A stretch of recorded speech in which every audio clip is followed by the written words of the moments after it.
locally grounded. Got it. So I am waiting on my co-host. She'll be joining us in a bit, Debbie Hailu. And just want to welcome everyone for being here. Today is part 2 of a 5-webinar series that we're doing on Black cooperatives. And today we're going to get introduced to some of the cooperatives in our network, folks that we've been working with locally, as well as throughout the African diaspora, and specifically including the continent of Africa and Ghana, the country. So we hope that you join us Sunday. We will have a little bit of time after this session to get acquainted, but Sunday is the big finale. That's when we invite everyone to come back, all of our speakers, to engage in a larger conversation around building out our Pan-African network and how do we practice economic solidarity, cooperative economics, and just overall expand our culture together. So now I'm going to share with you all how we're going to do these notes. So we're in this virtual reality. So we want to capture notes, and a lot of times people are going to put them in the chat, which is okay. And we're going to try to move them over to the Jamboard as much as we can. But we also want to show you a way that we're going to be engaging throughout the conference. So I'm going to share my screen really quickly. If someone can drop in the chat the Jamboard, and then you can follow me over there.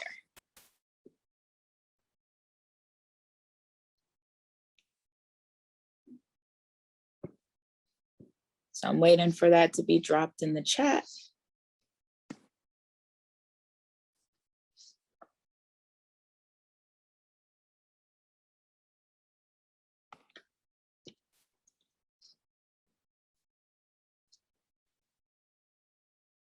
In the chat, there we go.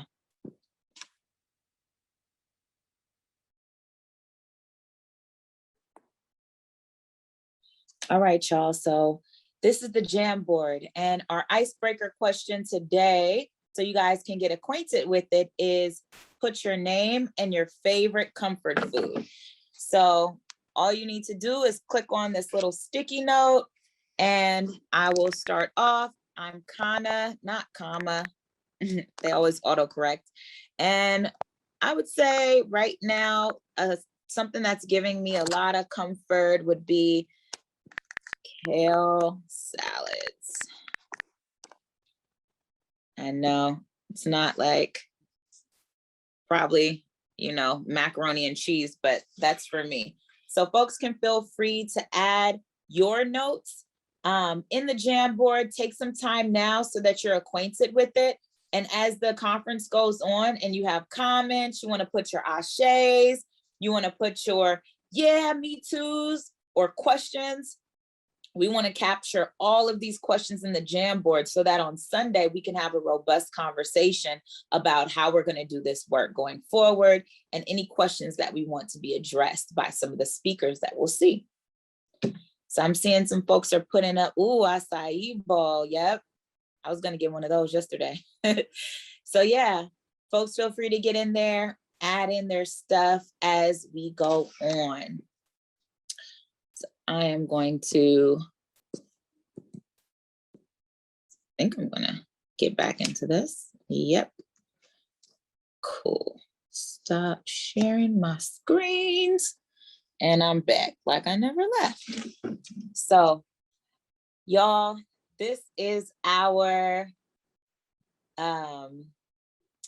we fondly call it our B movie, but this is our labor of love. We put this together with pre-recorded content in the idea that sometimes folks don't have the best technology or signal, so things get choppy, and we didn't want that. We wanted to deliver you all our best so that we can have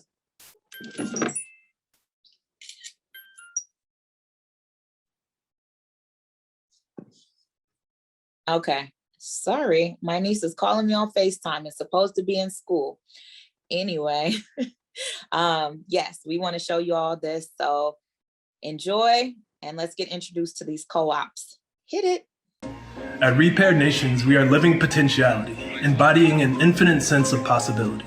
Repaired Nations is a Pan-African network of support catalyzing the growth of cooperative ventures in Black communities throughout the U.S. and the diaspora. We know that the current social, political, and economic circumstances create immense disadvantages to the African diaspora and continent. Repaired Nations creates redress for historic trends of colonization and oppression through cooperative training and development for collective ownership. Our ultimate goal is to help weave together a global network of cooperatively run enterprises that trade amongst each other and create generational wealth for our diasporan families and communities.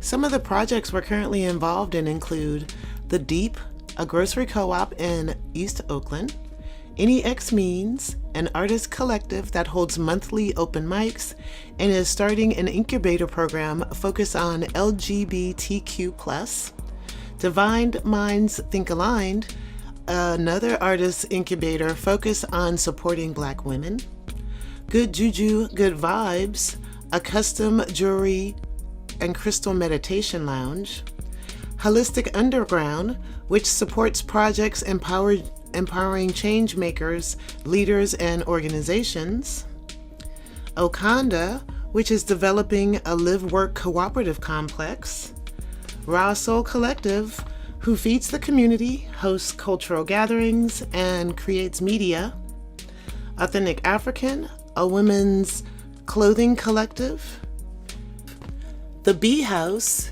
in Ghana, which assists with repatriation, Legacy of Black Genius, a budding edutainment company, and more. This year's conference is focused around 3 cooperative principles: autonomy and independence, education, and concern for community. Cooperatives learn as they strive for autonomy and independence, that the world we inherited is increasingly interconnected. Building autonomous zones of liberation within the capitalist system requires relationship, connection, and fellowship. The primary goal for this conference is relationship building. Please set intentions to meet new people, organizations, and ideas. Black people are consistently battling insurmountable odds within capitalist systems that maliciously use us for our genius and labor to build wealth for everybody at the cost of our own lives. For almost 2 years now, the pandemic has underscored, highlighted, and compounded this reality. Thus, the conference committee chose concern for community as an important cooperative principle to highlight this year. We will be tuning into the Black experience in the Gulf Coast and Ghana, exploring and discovering the ways diasporans have been able to thrive, or the ways we've struggled and needed a helping hand. Our third and final highlighted principle is education. We strongly believe that education typically precedes liberation. At this conference, our goal is to honor the learned expertise and experience that Black cooperative projects have amassed during their founding and sustained existence. Collective Courage by Jessica Gordon-Nemhart has taught us that pre-existing relationships and sustained education are the key ingredients for successful Black cooperatives in the past. Thank you again for tuning in.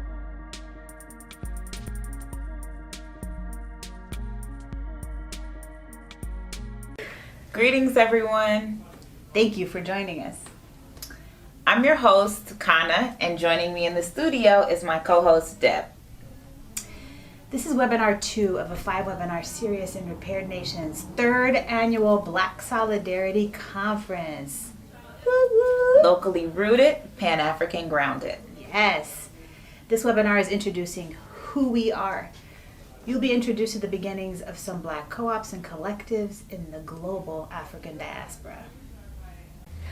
The goal of this webinar is to build a network of, for, and by our people, for each other and for our broader community. This will then broaden, strengthen, and weave a community of Black co-ops and collectives across the globe in order to build an economic solidarity network and self-determination. We will be using a Google Jamboard to take community notes during this webinar series. We'll put the link in the chat now. From your phone or computers, but better on computers, you can create sticky notes where you can write notes of how you feel, what you're thinking, stuff that comes up for you for each webinar in its segment. The conference committee will be using these community created notes to help inform a bigger closing webinar of our conference that will be held Sunday, October 3rd from 11 a.m. to 1:30 p.m. Pacific time.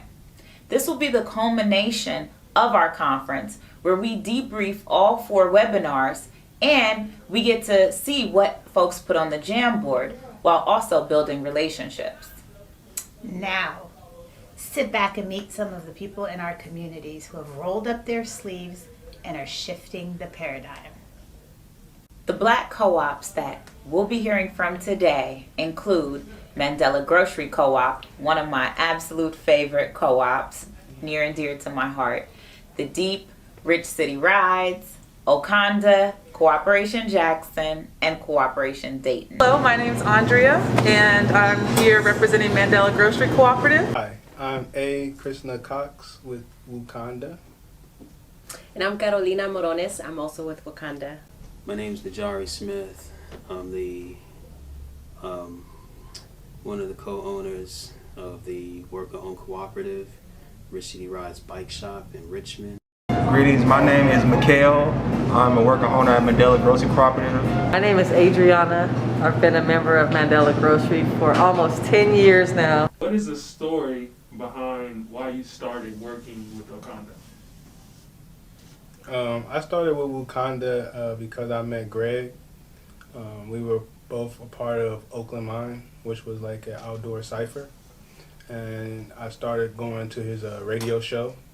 And then he told me that he was working on building a community center. And so I decided to take part in that as well. The reason why I joined is because I like the idea of having to build community with people who are on the same idea type and wavelength, just to be able to bring together what's left. You know, Mandela Grocery Co-op it opened its doors back in 2009. I came to work here back in 2017. Being in a co-op is much more appealing because the workload is spread out more evenly and other people on staff care about the business as much as I do. And so that's why I really love working here. Yeah, and I began because I was coming back to Oakland. I grew up here, but I had been away for a while, and I was just looking around at the gentrification and how housing is. And a friend of mine told me about what Greg was doing with Wakanda and looking at land liberation as well as cooperative businesses. And I was like, well, I really am interested also in thinking about how we could sustain ourselves in our community and rise up together. So I was really drawn to that, and Wakanda being the mission of it being to find a land liberation together, to have housing that we own, cooperatively own, and get it off of the speculative market, and just really supporting each other in our businesses independently. So that's what attracted me to it. Cooperation Jackson launched on May Day 2014, International Workers' Day. Cooperation Jackson comes out of the Jackson Cush Plan. We are an institution dedicated to the vision of economic democracy that's outlined in the Jackson Cush Plan. And the plan builds on nearly 200 years of struggle for African liberation in Mississippi. The New African Peoples Organization and the Malcolm X grassroots movement developed the Jackson Cush Plan, and it's a transformative vision to build independent Black political power and economic power. What made me start here at the co-op is a need for just good, healthy food. I'm a plant-based chef, and at the time I was doing a lot of plant-based catering events, and co-op was a space I could come to get fresh produce at a good price. I think because the vision of and the intention of holding on to what's left of Oakland and doing it cooperatively is kind of the only way we can do it. And then I believe in the concept of cooperative work, cooperative ownership, collective work. And so the vision and the work ethic behind it just totally made sense. And, you know, it's been something that we've been talking about amongst, you know, our circle of friends and families, but it was mostly just talk. To see a group come together and be like, no, we're gonna do this. I was like, yeah, we jumping on board with this too. The first time I came in the store and saw young Black people working and owning the store, I knew it was where I wanted to be, whether as a customer, lifelong customer, or working here. And it felt like a natural progression for me. Growing up, I was always into team sports. I played basketball, volleyball, and a little bit of track. And I was sort of disciplined in the team ethic. And when I started to learn more about cooperatives, I realized that it was in the same vein. You know, us working together as a team to accomplish our goals and to win ultimately. And here's to win for our community and for our food sovereignty. The story behind starting a deep grocery co-op was to bring healthy organic groceries to Deep East Oakland residents. What are the main programs or services Wakanda provides? We started off providing a book club prior to COVID-19. It taught people about the basics of cooperatives and why it's conducive to have cooperatives in the Black community and how the Black community thrived before we were all capitalistic focused. My NGO, the Universal Family Network, is based here in Ghana. The LLC that I founded, Khalifa Consulting, is based in California. Together, our LLC and our NGO provide holistic healing services. Right now, we're focusing on supporting Africans in the diaspora return to Ghana. They are open to take tours with us so that they can get a lay of the land to see if Ghana will be a good fit for them. How they can start a business, support them in finding land, housing, property, in addition to repatriating if that's something that they're interested in. Lastly, we provide wellness support around mental health, emotional health, birth work, and things of that nature. So we provide holistic education resources for our brothers and sisters in the diaspora to support them healing physically, mentally, spiritually. And a lot of that is focused and rooted in land, right? And where you are. A lot of that also has to do with your mental health, your emotional health. So we support our clients as well with just holistic eating, mindful eating, what type of herbs and vitamins. I can also support them in their healing, natural holistic lifestyle, Pan-African lifestyle, and things of that nature. So Pan-African wellness practices are the core and the root of our services for repatriation, cross-cultural exchange tours, and just general holistic wellness services. Unified Power provides a real estate investment cooperative as well as a community land trust. And the real estate investment cooperative provides citizens with an opportunity to purchase an investment share with a low rate of return and also a long-term time for return.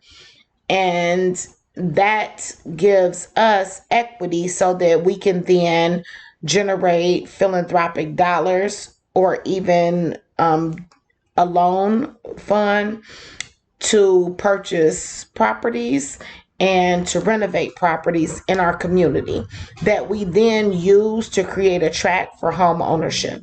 Our first project is a main thoroughfare project on Salem Avenue here in West Dayton.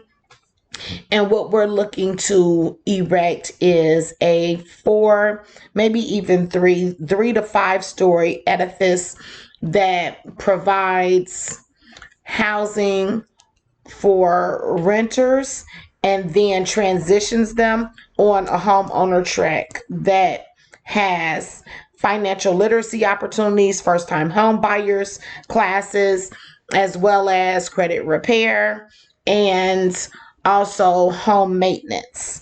And we're looking forward to having that project culminate in 2 years. We've been working on it for 2 years, building out our tiered investment model, creating our shared equity model, establishing our board, and forming our LLC for Unified Power. At Rich City Rise, we We do bicycle repairs, we sell accessories, we sell bikes, kids bikes, adult bikes, road bikes, city bikes, e-bikes, trikes. We try to have something for everybody. I work with the nonprofit that's 9 years old, and in addition to having the bike shop, we have the bike hub at a park that we helped build. A playground, edible forest. It's got a community plaza, and we've got a bike hub there. The bike hub is where we provide free bicycle repairs on every Friday. We call it Fix It Friday. And if anybody needs a bike, we have these rides that we do on Sundays. We call them Self-Care Sundays. They're our community care rides. I mean, that's a lot because there's so many of us involved, and each of us do different things, right? So you have like Repaired Nations that looks at that financial literacy piece and financial education piece around that communities need. So communities that have been historically marginalized and economically, left out of the equation need. We've got, the Tut with Good Juju, Good Vibes, and he provides that healing, holistic element, whether it's through crystals, through arts, through all these different modes of healing, And then we've got visual artists and performance artists and just creative minds. We've got businesses, like we have the Lumpia Lady, which is our family's business, Authentic African, which is a seamstress and clothing design business. We've got House of Hayes, which does everything, including, production. Then the Village, which is also another entity that we're bringing to the table, which provides direct services and advocacy for unhoused Oaklanders. And we recently just started working in Berkeley and Frisco too. And with this idea of displacement and gentrification, it's so linked to the homelessness that's exploded in the city too. But yeah, we're bringing a whole lot. Some of the services we provide are food distributions. We also started out with an online grocery store with a pickup and delivery option. And as well, vending at the Coma Market and Liberation Park. Currently, what exists under capitalism, white supremacy, and heteropatriarchy are unemployment, underemployment, low wages, hazardous work conditions, and little to no job protections down here in the South. And so we seek to transform our community by creating an alternative built on equity, cooperation, worker democracy, and environmental sustainability. Cooperation Jackson's goal is to build a solidarity economy here in Jackson, a vibrant solidarity economy. Right, so Mandela Grocery Co-op supports other small businesses, in particular Black and brown businesses, because we know it's important to keep our dollars circulated in the community. So we always try to support local Black and brown businesses. So in the summer, we are proud to source our produce from multiple different farms. I'm going to shout out Golden Rule Organics, Avalos Farm, Mr. Scott's Farm in Fresno. He's the president of African American California Farmers. And Mr. Sherman blessed us with wonderful watermelons. Mr. Eric, apples and pears. So we carry pesticide-free and organic produce from a lot of farms, but particularly we're proud of the Black and brown farmers we support. In addition to produce, we source from all types of local food purveyors and small business owners, everything from candles, soy-based candles, to teas where the herbs are grown in Lake Shasta, Mount Shasta area, juices, spices, so many different chips, cookies, granola, a lot of different Black-owned products. Oh, bean pies! Can't forget the bean pies. So we're supporting a lot of local food businesses, and it's important because we want everyone to be able to make a living and support their families by doing what they love and feeding the people. So in addition to that, so that's one program, that's one thing that's really important and core to Mandela's business model. Something we just started doing this year in 2021 is our water machine. So we have a reverse osmosis 9-step 9-step filtration alkaline water vending machine. So it literally took 2 years for us from when we spoke it first to actually bring it into fruition. So it's a very big moment. We're all so happy to be able to offer the community clean drinking water, alkaline drinking water at a great price, $1 for 1 gallon. What's also giving you life right now? Like, you know, what's really giving you know, your passions to do the work you're doing right now? What's giving me life right now is my breath. And I say that because it's been a challenge to start in the middle of a pandemic. There are a lot of people dying around us. There are a lot of people that are sick. So what's keeping me going is the fact that I have been given a chance every day to look forward to fulfill the mission. I like that. What's giving me life, you ask? Youth, like Paul Osu, who was my former student when he was in the 3rd grade back in 2007. Now he's a leader within our organization, and it's youth like him that are growing up, changing the world, partnering with Universal Family Network, supporting my LLC, Khalifa Consulting, that is giving me life. We all are interested in helping our brothers and sisters in the diaspora who wants to repatriate and then come to Africa or maybe Mother Ghana. Yeah. We want to help you all, help establish your businesses, maybe helps you in running errands or whatever support that you're gonna need from us. That's something that we've been helping our brothers that have been here already doing. We are getting a lot of life from financial support that's coming from across the country, anonymous donors, also collaborating. We are really getting life from collaborating with our brothers and sisters locally who are engaged in movement work and finding ways of how our work intersects.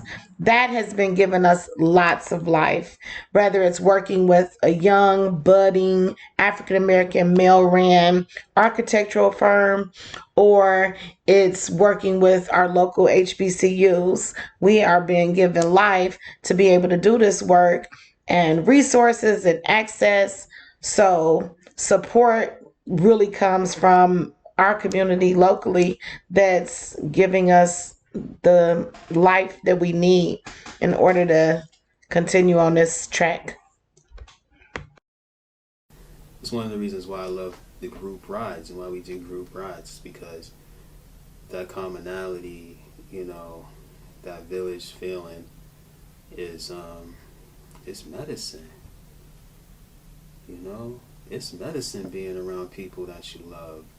You know, it's medicine being compassionate and loving, and you know, when that whole village circles around the littlest, youngest one. There's so much incredible work being done. The thought of us networking is powerful. We can learn from each other, build off of the lessons on how to navigate systems, and just build together. Yes, I was particularly struck by how each co-op is fulfilling a need in the community. These co-ops are living the principles of solidarity, cooperative economics, and are progressing towards our collective self-determination. Yes, and I'm excited to introduce to you Deiti Faya, who will give us some fire. He's a healer who plays healing songs called African Blekete, and he hails from Ghana. This is Deiti Faya, aka Vodua. I am a man of Africa culture. I believe in Africa culture. I'm a priest of Vodou. Yeah. I play the music, Hili song I play from Israel. It's called Blekete, Africa Blekete. It's a healing music that our forefathers used to heal people, to talk to our ancestors. And I keep Africa culture. I believe in the rivers, in the trees, and the sun.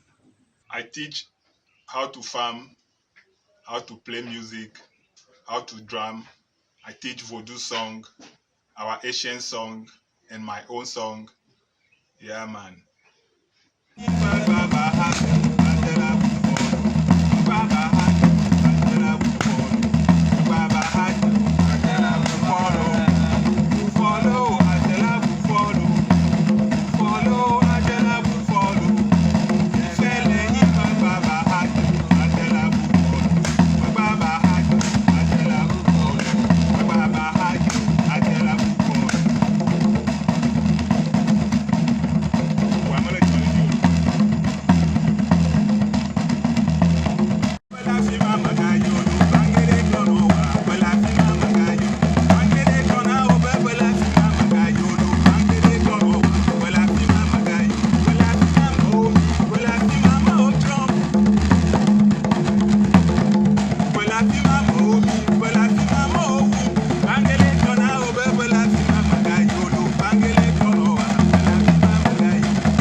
We would like to introduce Nanaya with the Bee House in Ghana.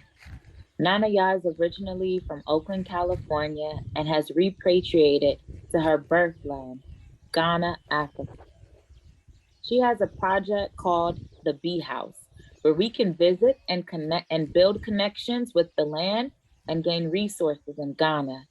Here's a clip of the development of her housing project in Ghana.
Greetings all. This is the video of another phase of construction here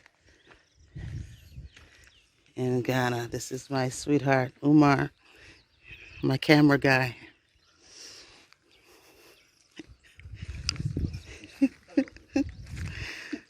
So, as we can see, it's still an active construction site.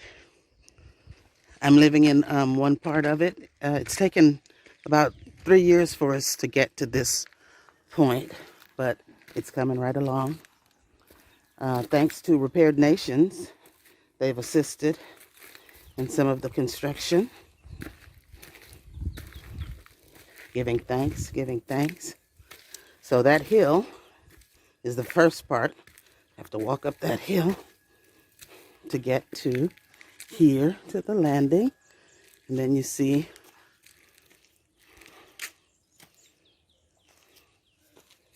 more and more. And so we're going inside the living space.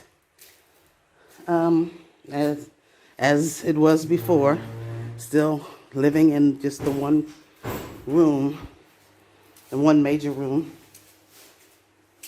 in the front. We've got bags of cement there because they're working on that.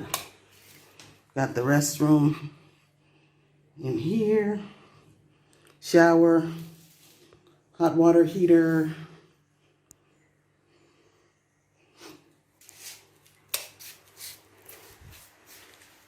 All my clothes. My favorite part of the house, of course, the kitchen.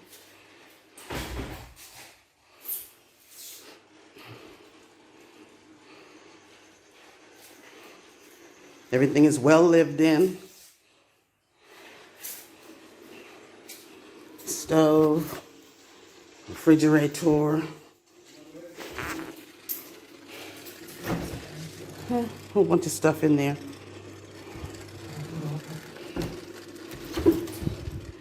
Frozen stuff. It's been raining a lot lately. So through the kitchen door.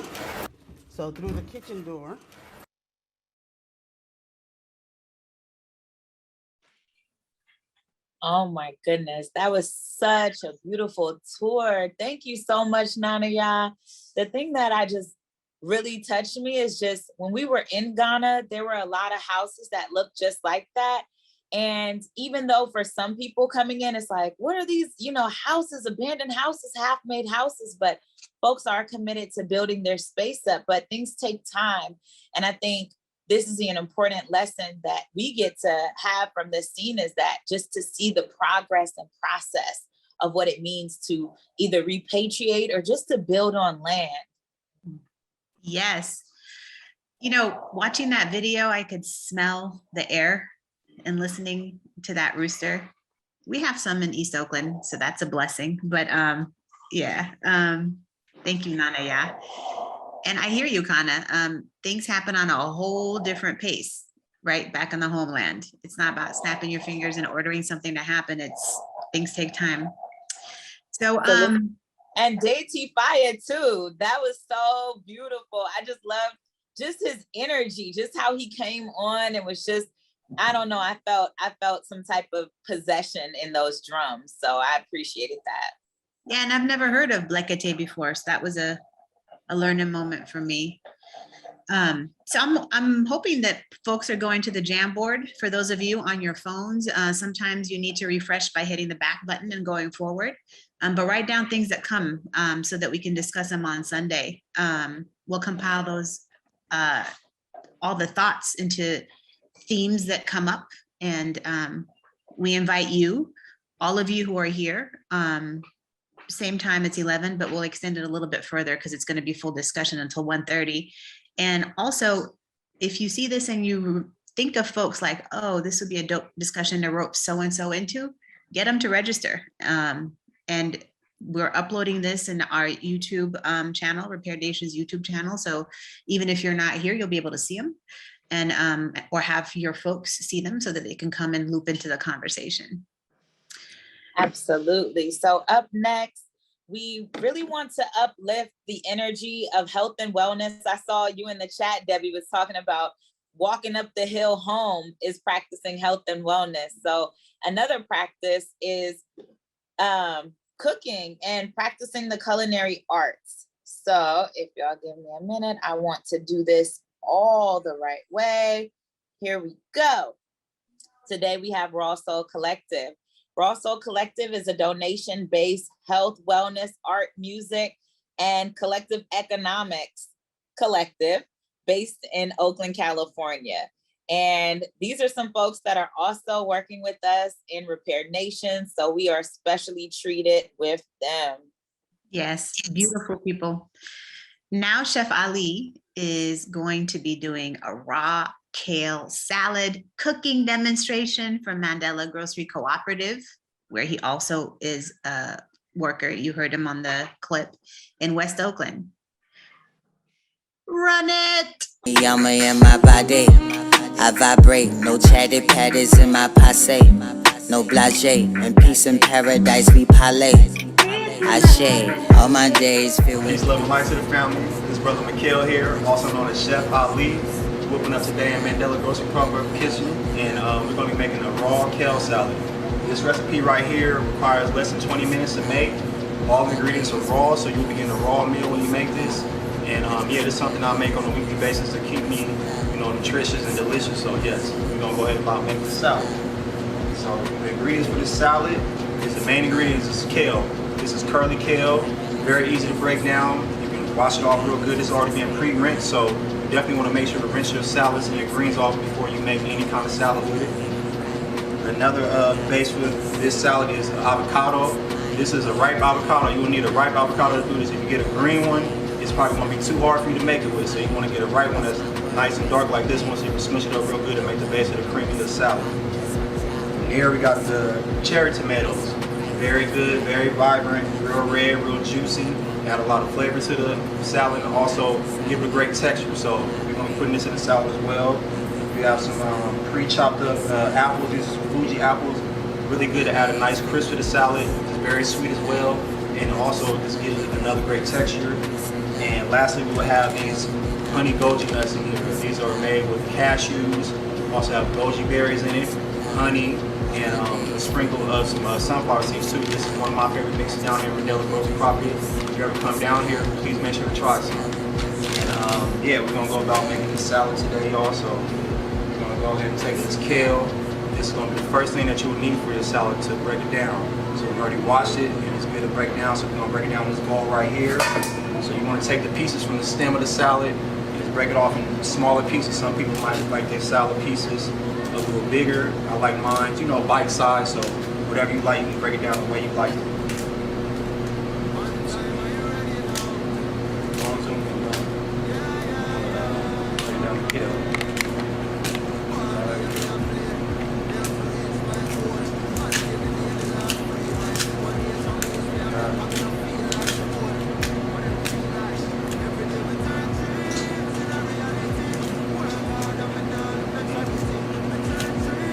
This salad, when I make it, it's definitely a meditation. I'm touching all these greens, getting all this good chlorophyll in my hands, I'm getting back in tune with the earth, so this is a great meditation. Okay. And when you peel the salad, the kale from the leaf, I try to peel it back from the stem just so it can rip off real easy. You don't want to be struggling making the salad.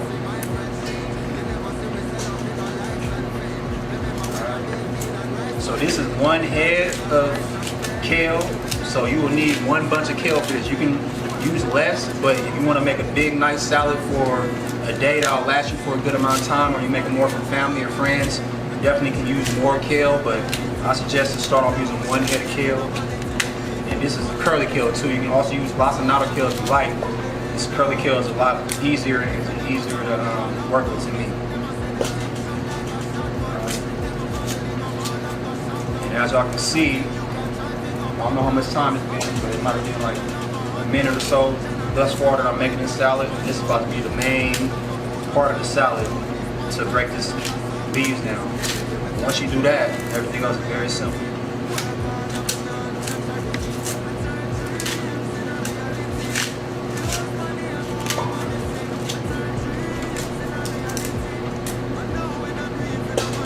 A few more leaves left. Keep going.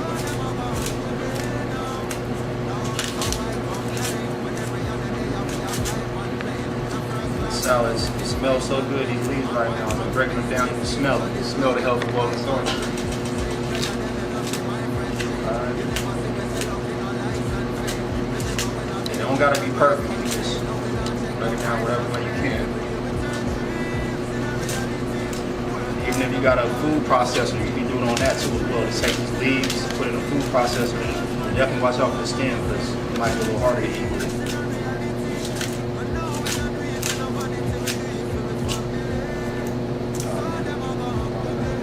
Toss this one to the side because you gotta be safe during COVID. Alright. So we got that. So this is the base of our salad right here. It's nice kale leaves. And next we want to use this avocado. This is the ripe avocado right here. So I usually smash this up. Smash it up and get real soft. And as you see I'm smashing it, it's gonna come out on its own. And you can just drop that up in there. Kind of mushy, but don't trip off that. This is going to add the texture to the food. And I try to, get down to the skin on it, get as much as I can up in there. Don't be afraid to scrape it with your finger. Get all that. And one thing you want to be careful with is a little butt on the end of the avocado. You don't want to get that up in there. It don't taste too good, it don't feel good either. So put that up in there. The seed, you can use this avocado seed if you want to too. You can put it in the oven and bake it. And you can extract some oil from it too, so yeah, we're all learning more about how to use these fruits and vegetables today. So you can take that out of there too. This one is already pre-cut, so y'all can see the texture of the avocado.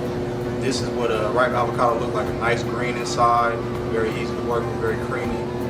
So we're gonna go ahead and smash this up a little bit, just break it down some. And I wash my hands, y'all, so don't trip. It's all clean. So you're gonna dig all up in there, get all that up out of here. Yep. Got this other half right here. We'll take that seed out. And like I said, I'm not counting time, but I think what might have been like 5 minutes thus far. Maybe yeah, so 5 minutes in the meal, we halfway almost done. So take that up in there, put that in there. And for one head of salad, I suggest using 2 to 3 avocados, ripe avocados. They have to be a good enough size, though. You don't want to get no little baby ones. You want to probably get a medium sized one. If you can't get the large ones, I would get that too. But I find the medium sized ones, the ripeness inside of them is like just right.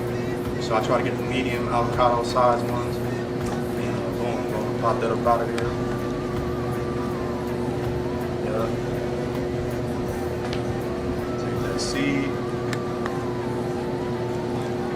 Keep doing it. This one, the texture in here is a little bit more thicker, so I'm taking my time to really massage it really good in the leaves and break it down.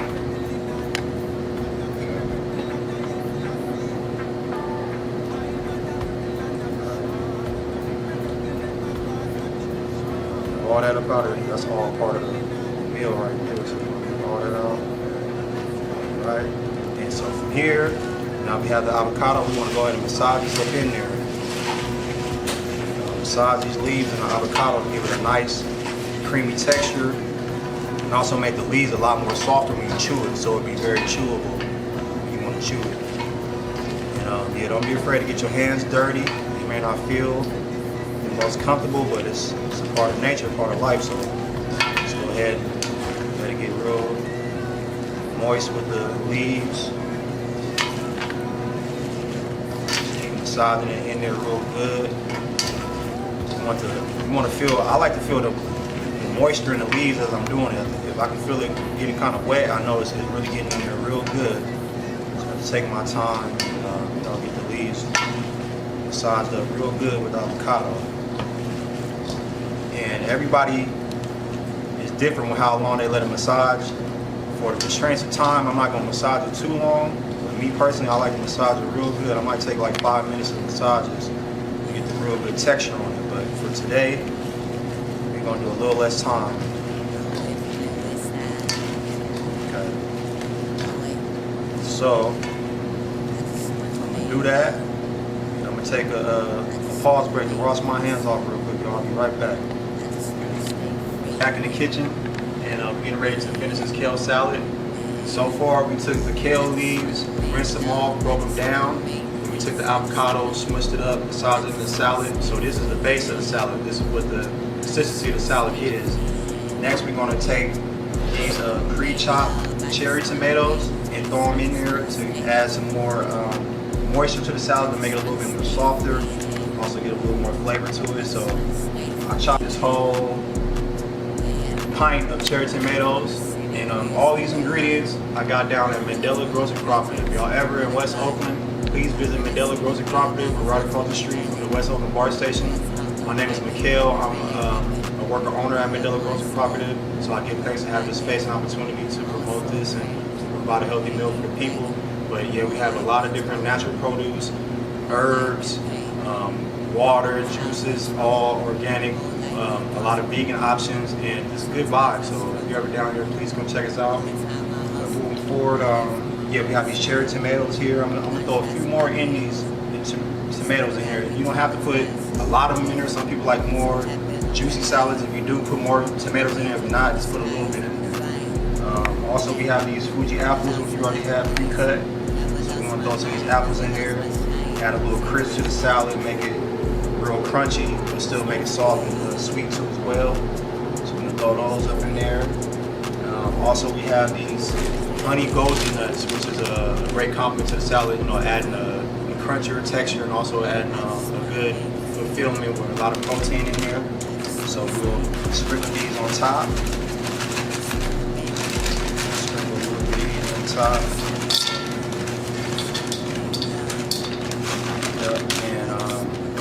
Now I'm gonna get a tongue to spread this out and make it a full salad. So give me 1 second. Right now, so we're gonna use these tongues and just take the salad and whip it up a little bit. You know, shake it up a little bit.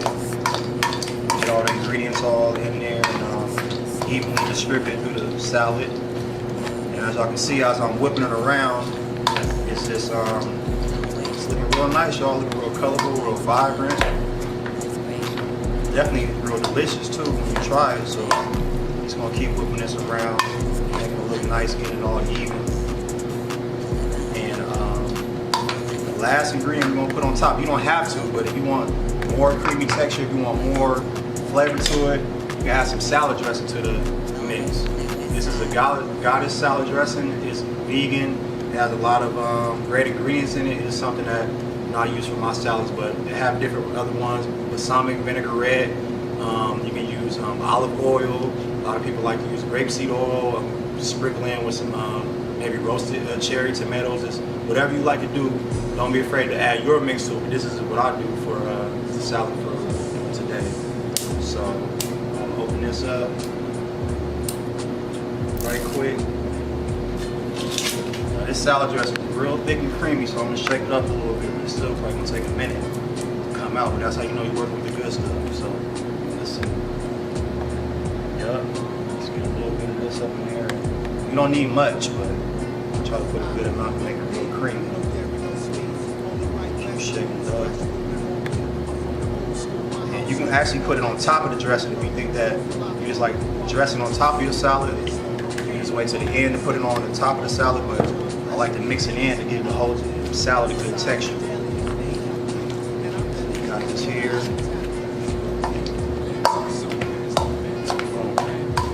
Giving that nice creamy texture. Making it real full, real hearty, real healthy. You can eat this anytime out of the day. You want to eat it in the morning when you wake up. Have it for a nice light snack. Eat this for dinner. I usually eat a whole bowl of this to the face, you know, it'd be so good. I love it. So yeah, but you can share too, you know what I'm saying? It's good to share. Good food. So yeah, got this one, and yeah, for the most part, that's a raw kale salad right there. And I was inspired to make this salad by visiting Atlanta. If you ever in Atlanta, go check out Tassili's Raw Reality. She's off of Abernathy Way in the West End in Atlanta, and she was the inspiration to make this salad. But I just, like I said, I tweaked it and made it my own way. So when you get recipes, when you get different healthy alternatives, definitely take the time to do it your own way, to put a twist and spin on it that you like and enjoy. And yeah, this Chef Ali right here in the kitchen at Mandela Grocery Cooperative. And give thanks to y'all. Peace. Peace and love. You rocking with Brother Peace, and I'm here on Peace TV, and I got some good brothers with me today. You want to introduce yourselves? Yes, sir. TJ Sykes from Richmond, California. Love. You rocking with Brother Peace. Oh my goodness. All right. I love, Michael, the way you get into it. I cook like that too. And I don't know, y'all might think I'm crazy, but for me, when I make a salad, it makes the world of a difference if I break it up with my hands versus if I use knife or it doesn't feel like I'm making it up. Like I can actually taste the difference between when you're just using your hands versus if it's an uncooked thing. So that looked delicious.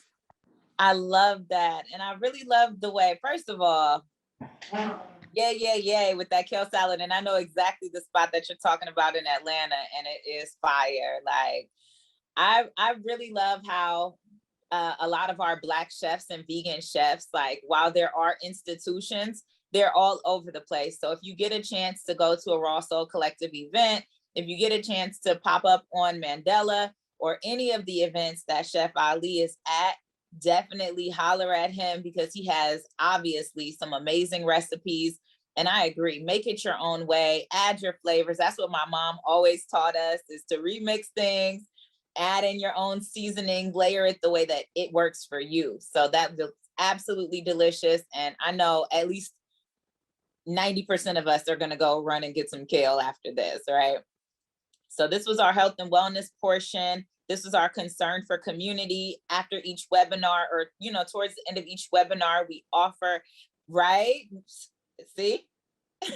I see Shayari in the chat saying I will, and it sounds like a lot of us will, right? So we do this concern for community portion because that's one of our principles, one of our co-op principles that we embody, is that, yes, we're caring about ourselves and our collectives, but we also make sure that we reach out into community and offer something that is vibrant, that's potent, that we can all enjoy and take from.